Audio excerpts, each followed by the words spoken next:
மாணவ மாணவிகளுக்கு என்னுடைய அன்பான வணக்கம். இன்றைய வகுப்பு இலக்கண வகுப்பு. வாங்க படத்துக்குள்ள போகலாம். இன எழுத்துக்கள். சில எழுத்துக்கள் அந்த ஒலிக்கு முயற்சி பிறக்கிற இடம், அதை வைத்து என்ன பண்றாங்க அப்படின்னா, ரெண்டு எழுத்துக்கும் ஒரு ஒற்றுமை இருக்கும். அந்த ஒற்றுமையை வைத்து எழுதப்படுற எழுத்து தான் இன எழுத்து அப்படின்னு சொல்றோம். சொற்கள்ல மெல்லின மெய்யெழுத்தை அடுத்து பெரும்பாலும் அது இனமாகிய வல்லின எழுத்து தான் வரும். வல்லினம் கசட தபர, மெல்லினம் ஞஞ்சன நமன.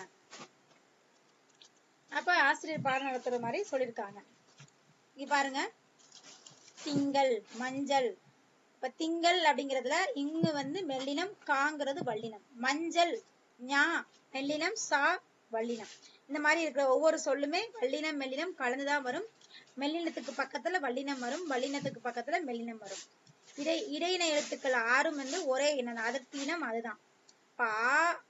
ஆவுக்கு ஆ, ஈக்கு ஈ, ஊக்கு ஊ, இதான் இன எழுத்து. ஆனாவுக்கு ஆவண்ணா இன எழுத்து, ஈனாவுக்கு ஈயண்ணா இன எழுத்து, ஊனாவுக்கு ஊவண்ணா இன எழுத்து, ஏனாவுக்கு ஏயண்ணா, ஐயனாவுக்கு ஈனா, ஓனாவுக்கு ஓவண்ணா, ஒவ்வொன்னாவுக்கு ஊனா.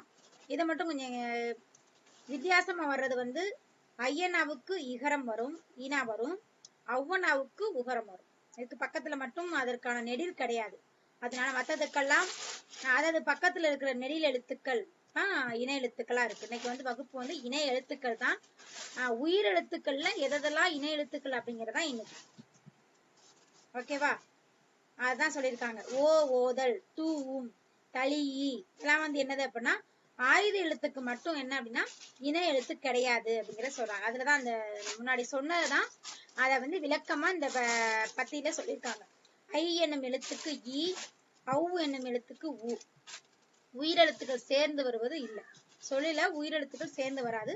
அளபடையில் மட்டும்தான் நெடிலை தொடர்ந்து இனமாகி குறில் எழுத்து சேர்ந்து வரும். ஓ ஓ அளபடை, தூ தளி, அதுல ஆயுத எழுத்துக்கு இன எழுத்து கிடையாது. நன்றி.